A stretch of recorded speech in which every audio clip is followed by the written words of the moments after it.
Assalamu alaikum everyone. I hope you're fine. This is PSY 611 GDB 2023 का question है। ये question similar ही है, question काफ़ी इजी क्वेश्चन है और उसको आपने अंडरस्टैंडिंग कर ली तो आपका जो है हाफ आंसर उसमें हो जाएगा, 50% आपका उसमें डन हो जाएगा। बाकी का 50% आपने उसको एक्सप्लेन करना है अपनी वर्डिंग में और आपका जो 100% आंसर है वो हो जाएगा। तो उसके आपके 100% चांसेस भी होंगे, आपके मार्क्स जो हैं उसमें फुल आएंगे। जो क्वेश्चन है वो पहले भी एक क्वेश्चन जो है वो इससे मिलता जुलता आया था और क्वेश्चन इस तरह था कि आप जो है वो कुछ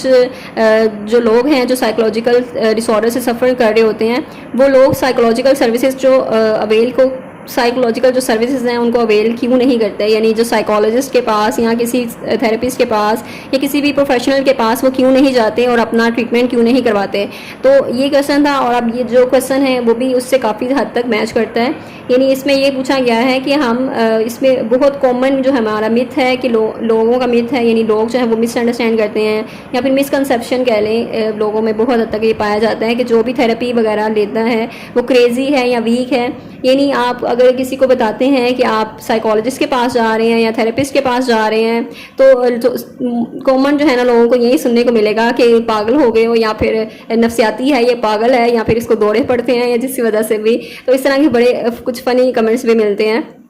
आपको। तो आपने उस चीज़ को बॉदर नहीं करना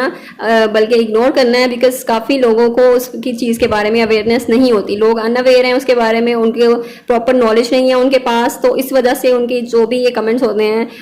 बहुत हद तक हर्टफुल तो होते हैं, लेकिन फिर भी आपने उस चीज़ को अवॉइड करना है। और इसी वजह से लोग जो हैं वो ट्रीटमेंट की तरफ नहीं जाते और काफ़ी लोग जो हैं वो बहुत सफ़र करते हैं। और जो इवन के जो माइनर इश्यूज़ होते हैं जिसमें जैसे स्टार्टिंग है अगर डिप्रेशन की सिम्टम्स की और या एंग्जाइटी सिम्टम्स हैं या दूसरे कोई डिसऑर्डर की सिम्टम्स की स्टार्टिंग है अभी, तो वो अगर ऑनसेट है उस डिसऑर्डर का, ऑनसेट पे अगर आप उसको करेंगे नहीं, डील नहीं करेंगे, एड्रेस नहीं करेंगे तो उसके जो भी सिम्टम्स हैं वो स्वेयर होना शुरू हो जाएंगे और फिर स्वेयर कंडीशन को ट्रीट करना उतना ही ज़्यादा मुश्किल हो जाता है, उतनी फिर ज़्यादा ड्यूरेशन लगती है उस पर और उतना ज़्यादा टाइम रिक्वायर्ड होता है, ज़्यादा मेडिकेशन की ज़रूरत होगी आपको, फिर सारी चीज़ें। तो बहुत से इश्यूज दूसरे भी फर्दर जो है वो आ सकते हैं अगर आप उसके ऑनसेट पे उसको डील नहीं करेंगे। ऑनसेट पे डील करना बहुत ईजी होता है और जो आपकी जो स्पेयर कंडीशन है उसको डील करना उतना ही मुश्किल होता है। ऑनसेट में आप विदाउट मेडिकेशन भी डील कर सकते हैं। अगर आपके जो माइल्ड हैं सिम्टम्स उसको फिर हम जो क्योर कर सकते हैं, मेडिकेशन के विदाउट भी क्योर कर सकते हैं और सिंपली उसके जो डिफरेंट जो थेरेपीज़ हैं उसके साथ उसको कर सकते हैं, ट्रीट कर सकते हैं, जैसे CBT DBT वगैरह दूसरी थेरेपीज़ के साथ जो है वो ट्रीटमेंट हो सकता है उसका। अदरवाइज़ उतना ही ज़्यादा मुश्किल होता जाएगा। अगर अब जो क्वेश्चन है यहाँ पर वो ये है कि we need to stop perpetuating the myth, हमें जो ये मिथ है उसको स्टॉप करने की ज़रूरत है। यानी जो इसको मेंटेन करके रखे हुए हैं ना लोग कि आप जो भी थेरेपिस्ट के पास जाएगा या थेरेपी लेगा वो क्रेजी है, वो पागल है, वो वीक है, कमज़ोर है, वो मेंटली जो है वो कहते हैं कि रिटार्डेड, ये कुछ भी आप लोग जो है बहुत बहुत बुरे बुरे कमेंट्स करते हैं, बहुत बुरे अल्फाज यूज़ करते हैं उसके लिए कि पागल है या फिर जो वो इसके जहनी तवाज़ुन ठीक नहीं है, ये जो है वो साइकोलॉजी के पास या फिर ये मेंटल के जा रहा है, मेंटल डॉक्टर के पास, ये मेंटल हो गया, पता नहीं किस तरह के वर्ड्स यूज़ करते हैं। तो वो seeking help is a sign of strength, यानी जो हेल्प ले रहे हैं बेसिकली पहले तो आपने ये चीज़ माइंड में रखनी है।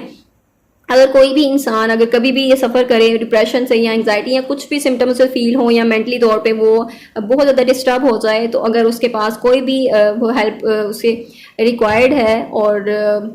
तो वो जो है वो अपनी हेल्प ले सकता है। डिफरेंट जो सोर्सेज हैं उसके पास, एक तो फैमिली अगर उसकी सपोर्टिव नहीं है या फिर उसके फ्रेंड्स नहीं हैं या कोई भी इशू है तो प्रोफेशनल हेल्प भी ले सकता है। प्रोफेशनल हेल्प की लेना जो है वो एक साइन है, स्ट्रेंथ का साइन है, ना कि वीकनेस का साइन है। यानी आपको अवेयरनेस है कि आप किसी भी जो पर्टिकुलर जो भी सिम्टम्स हैं आपके वो अच्छे नहीं हैं या आप डिस्टर्ब हो रहे हैं, अपनी लाइफ डिस्टर्ब हो रही है आपकी, आप अच्छी लाइफ जो है वो स्पेंड नहीं कर पा रहे और ये सारे मतलब इश्यूज़ हैं आप खुद से उसको टैकल नहीं कर पा रहे, तो आपको हेल्प की ज़रूरत है। तो हेल्प लेना या किसी से गाइडेंस लेना एक समझदार इंसान की निशानी है, एक अच्छे इंसान की, यानी एक जिसका स्ट्रेंथ मतलब जिसमें है, जिसमें पावर है, यानी कि जिसमें इतनी एबिलिटी है कि वो अपनी जो है वो उसके बारे में मेंटल हेल्थ के बारे में कंसर्न करना चाहता है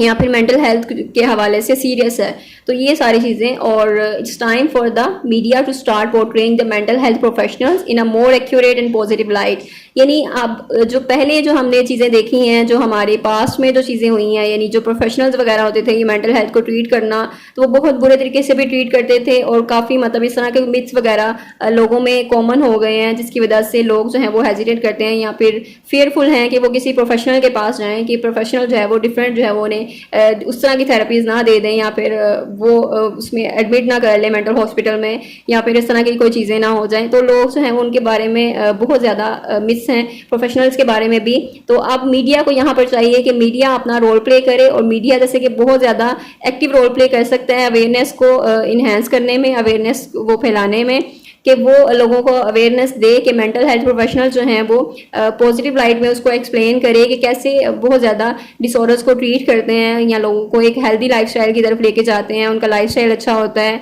अच्छी लाइफ स्पेंड करते हैं लोग। तो वो सारी चीज़ें उसको हाईलाइट करें और उसको जो है वो लोगों को बताएं। सो यहाँ पर उन्होंने पूछा है कि डू यू एग्री और disagree with the above statement, support your answer with logical arguments. अब आपने इससे एग्री करना है, डिसएग्री करना है, अब आप पे डिपेंड करता है। यानी मैंने आपको बता दिया है कि आप यानी इसमें क्या पूछा गया है, इसमें क्या आइडिया दिया गया, उन्होंने आपसे क्या पूछा है, या जो भी चीज़ें हैं, तो वो आपने बताना है कि आप एग्री करते हैं या डिसएग्री करते हैं। तो मोस्टली जो हैं वो अग्री ही करेंगे सब, क्योंकि इसमें वो सारी चीज़ें हैं जो हमारी जो सोशल लाइफ है हम उसमें ऑब्जर्व करते हैं, यानी हम जो अपने कल्चर में ऑब्जर्व करते हैं वो सेम यही चीज़ है। ये क्वेश्चन मोस्ट कॉमन क्वेश्चन है और मोस्टली इसी तरह ही हो रहा है। और जो अब इसमें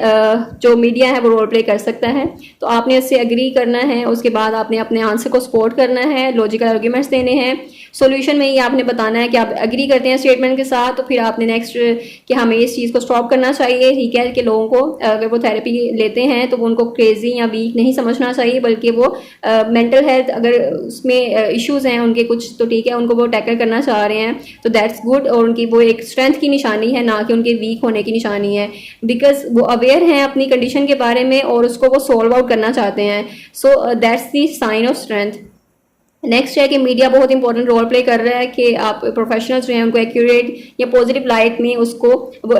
डिस्क्राइब करें, डिस्प्ले करें। और इससे पहले सबसे पहले तो मेंटल हेल्थ जो है वो आपकी अफेक्ट करती है, हमारी जो पॉपुलेशन है उसका ग्रेट पोर्शन जो है वो मेंटल हेल्थ में लोग जो हैं वो बहुत ज़्यादा अफेक्ट हो रहे हैं, जिसमें WHO ने अप्रोक्सीमेटली उन्होंने एक एस्टिमेट लगाया कि 1 in 4 people globally will experience a mental health disorder at some point in their life. तो हर जो है वो इंसान अपनी लाइफ में एक बार मेंटल हेल्थ या डिसऑर्डर या मेंटल हेल्थ जो इश्यूज हैं उसको वो एक्सपीरियंस करता है वो एक बार, और उसके बाद कुछ जो है वो स्टिग्मेटाइजिंग थेरेपीज होती हैं जो कि पोर्ट्रे कर रही होती हैं समथिंग ओनली फॉर क्रेजी और वीक इंडिविजुअल्स। तो इस वजह से लोगों के बारे में लोग जो हैं वो इसके बारे में हेजिटेट करते हैं, और we discourage people from seeking the help they need. यानी कि हम लोगों को डिस्करेज करते हैं कि वो इस तरह की कोई हेल्प की तरफ जाएं, या फिर अगर वो कुछ मेंटल सफ़र कर रहे हैं अगर मेंटल इश्यूज़ में, तो उसको जो है वो डिस्करेज करते हैं लोगों को, या फिर इनको इनकरेज नहीं करते कि वो जो है वो बताएं, लोगों को समझाएं कि वो उनको ट्रीटमेंट की ज़रूरत है, और वो ट्रीटमेंट जो है अगर ले लेंगे तो दैट्स गुड फॉर देम, और उनकी लाइफ जो है लाइफस्टाइल इंप्रूव होगा, उनकी लाइफ अच्छी हो जाएगी। सो ये इसमें जो नोशन है मेंटल हेल्थ इश्यूज़ के हवाले से, उस पर हमें शर्मिंदा होने की ज़रूरत नहीं है, बल्कि उसको हम इजीली डील कर सकते हैं। जैसे किसी को आप जैसे फिजिकल इलनेस कोई होती है, जैसे फीवर होता है या फिर फ्लू होता है, उसको आप ट्रीटमेंट उसका लेते हैं जाके, किसी भी डॉक्टर की हेल्प लेते हैं, तो ये भी इसी तरह ही है सेम कि आप एक साइकोलॉजिकल जो है यानी मेंटल इशू कोई भी है तो आप इसको ट्रीट कर सकते हैं। अब नेक्स्ट है secondly, seeking therapy is an act of self care. यानी आप उसमें अपनी जो थेरेपी लेते हैं तो वो एक एक्ट है आपका सेल्फ केयर का, आप सेल्फ अपनी केयर करना चाहते हैं, आप अपनी इम्प्रूवमेंट करना चाहते हैं, जिसकी वजह से आप हेल्प जो है वो लेते हैं या फिर थेरेपी सीख करते हैं। It takes courage to recognise, यानी कि अपने ये बहुत हिम्मत का काम है कि अपने आप जो भी आप में फ्लॉज वगैरह हैं आप उसको हाईलाइट कर रहे हैं, रिकग्नाइज कर रहे हैं आप, फिर आप उसको डिस्क्राइब यानी आप उसको कंक्लूड कर रहे हैं कि येस आपको कोई हेल्प की ज़रूरत है, या फिर आप मेंटल हेल्थ को लेकर थोड़ा सीरियस होते हैं, हैं, अटेंशन देते हैं अपनी हेल्थ को लेकर। सो ये चीज़ें सारी जो स्टेप्स हैं इसको आप एड्रेस करते हैं, और आप फिर अगर आप मीडिया वगैरह हैं तो उस यानी मीडिया वगैरह जो है उसमें रोल प्ले कर रहा होता है पॉजिटिव लाइट में, अगर उसको जो है वो करे यानी पोर्ट्रे करे, उसको प्रोफेशनल्स को दिखाए कि प्रोफेशनल्स किस तरह काम करते हैं, किस तरह एक इंसान को वो नॉर्मल लाइफ की तरफ लेकर आते हैं, किस तरह एबनॉर्मलिटीज़ जो है उनको ट्रीट करते हैं। तो वो सारी चीज़ें फिर लोग जो हैं उसके बारे में क्लियर होंगे, लोगों को अवेयरनेस होगी और उनका माइंडसेट क्लियर होगा, यानी उन्हें एक आइडिया मिल जाएगा या परसेप्शन उनकी क्लियर होगी कि ये चीज़ें जो है वो अच्छी हैं, ये बुरी चीज़ नहीं है, या उस तरह की चीज़ें नहीं हैं जो वो समझते हैं। तो जो भी स्टीरियोटाइप्स हैं वो सारे ख़त्म हो सकते हैं, हमारा जो मीडिया है उसमें एक रोल प्ले कर सकता है। So I hope I made it clear. कुछ अगर क्वेश्चन है आपके तो फिर आप उसको कमेंट सेक्शन में पूछ सकते हैं। बाकी ओवरऑल जो आइडिया है बहुत सिंपल है, और इसको आपने एक्सप्लेन करना है अपनी वर्डिंग में और उसको आपने पैराफ्रेज करना है। Thank you so much. अल्लाह हाफिज़।